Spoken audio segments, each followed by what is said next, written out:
We're going to solve exponential equations using logarithms now. So in order to do that, let's take a couple quick examples from yesterday. So 5 to the x equals 5 squared to the 2x. So x equals, well, I can simplify the right side to be 5 to the 4x. So x equals 4x, and the only way that that happens is when x equals 0. So in the first problem, x equals 0. 6 to the 4x equals, well, 216 is the same thing as 6 cubed. So that's going to equal 6 cubed. So I have 4x equals 3, because when the bases are the same, then I can set the exponents equal to each other. So x equals 3/4. Now in the third problem, I have 5 to the x equals 49. Now, in every single problem that we've done on the notes and on worksheets so far, we've been able to get this number to be the exact same as that number. But 5 squared equals 25. 5 to the third equals 125. And 49 is somewhere in there. So the best I know is that x is somewhere between 2 and 3. And it's actually not equal to. So x is somewhere between 2 and 3. But that's not really getting me exactly what I need in order to get the right answer right now.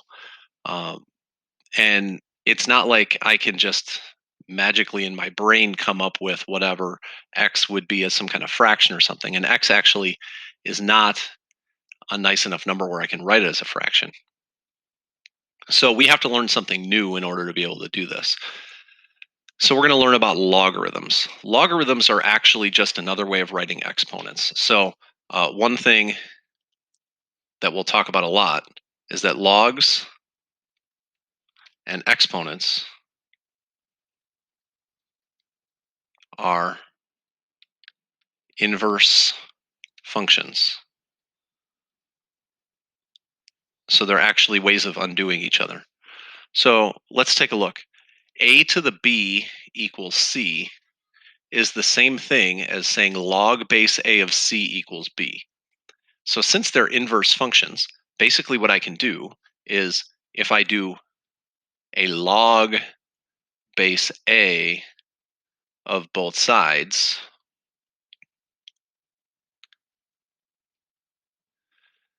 this ends up kind of looking like this. And then since they're inverse functions, real quick primer on inverse functions. If we have, for example, um, x cubed equals 8, the way that we would solve this equation is by taking a cubed root of both sides. So x cubed, so like the cubed function and the cube root function undo each other. That's what an inverse function is. So these are undoing each other basically. And we would get x equals 2 in this little case. Well, log base a of a to the b, these basically undo each other. And I'm left with b. So b is equal to log base a of c. And that's kind of what's going on here. So these aren't equivalent in terms of them being the exact same thing, but these two things are true at the same time. So they're true at the same time. So what that means is if I have a to the b equals c, that means log base a of c equals b. And so I can just kind of rewrite these things in that way. Likewise, if I see a log function, I can rewrite this as a to the b equals c. So that works in a lot of different ways. So now let's go back to this problem. 5 to the x equals 49. In order to be able to solve this, I don't know what that is. But what I can do is I can do a log base 5 of both sides. So if I do log base 5 of both sides, the log base 5 of 5 to the x, that basically goes away and I end up with x. Now on the right side, I have log base 5 of 49. And that is my final answer. So x equals log base 5 of 49. I would just leave it like this because I can't simplify this at all. Log base 5 of 49, in order to get that on the calculator, we're going to go to the math button. And in the first column with math, you can kind of go near the bottom. And on a lot of your calculators, it will say log base. So if you go to log base, it will actually show up. And in math print, it will look exactly like what we want it to look like. So log base 5, and then you hit the right arrow, and then 49. So log base 5 of 49 gets me this number. Now notice it's between 2 and 3, which is what we predicted it would be. Now, just to make sure that this actually makes sense, if I do 5 to this number, so 5, and then the caret to this number, 5 to the answer, that should end up getting me 49 because these are inverse operations, and it does. If I have a log function and I'm using a calculator that doesn't have that log base, I can still do the problem, but I'm going to have to use what's called the change of base formula. So the change of base formula just basically says I do log of any base. Now, if I just type log into the calculator with the log button that's on my screen, that actually represents log base 10. But if I do log of 49 divided by log of 5, then I'm going to end up getting this 2.418 number. Okay, I can also do that with natural log. So natural log of 49 divided by natural log of 5 will get me the same thing. So if I don't have that log base as my calculator, as something on my calculator, I can actually still get the right answer. So let's just do a little practice converting. Convert from exponential to log and convert from log to exponential. We're not asking to solve or anything, we're just converting. So if I have 5 to the 3x equals 2, in order to get rid of the base of the exponent of 5, I would do a log base 5 of both sides.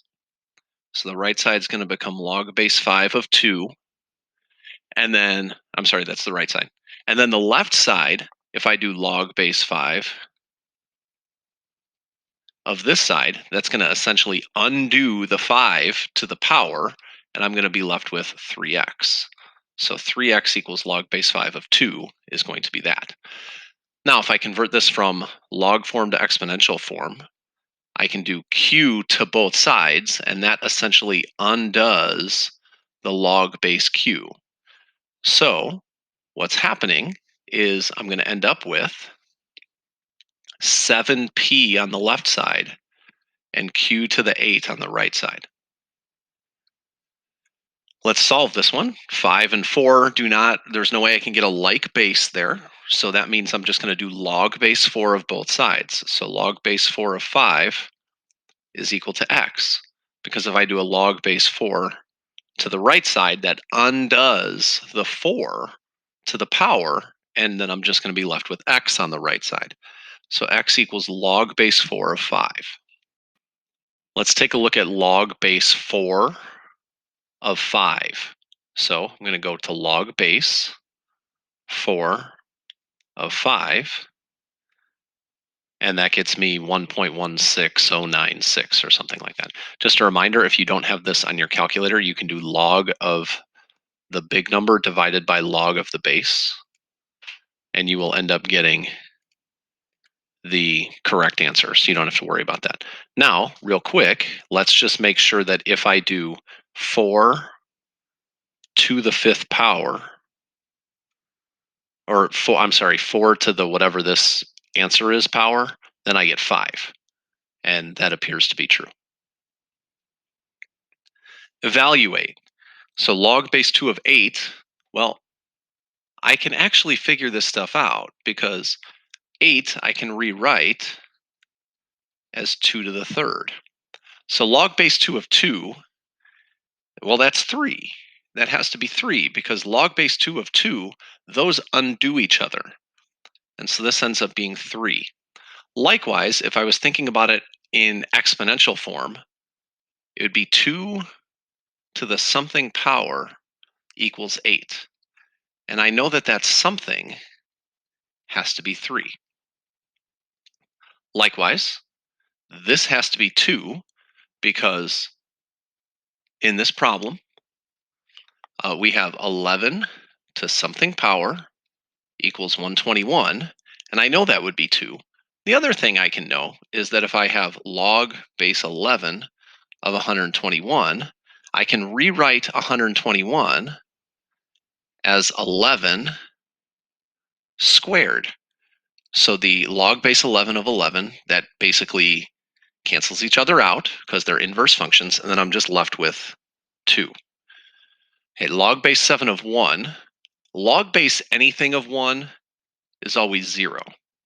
And that's because 7 to the something equals 1.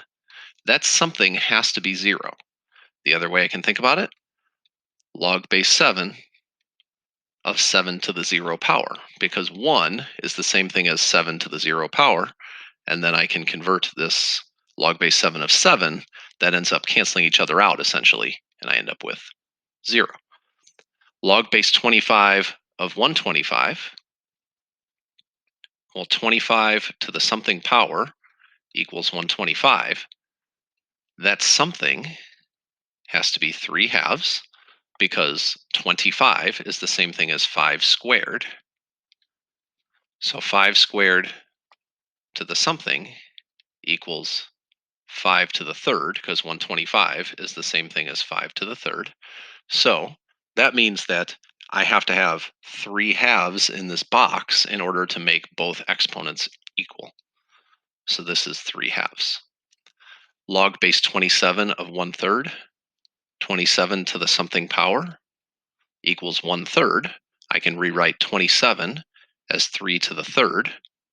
So 3 to the third times something equals, well, 1/3 is 3 to the negative 1. So I need to fill this box with something that's going to make this work. So 3 times something equals negative 1. That something has to be negative 1/3, because 3 times negative 1/3 equals negative 1. Log base 1/4 of 64, 1/4 to the something equals 64. Now 64 is 4 cubed. So I'm going to rewrite 1/4 as 4 to the negative 1 to make my life a little bit easier in doing this problem.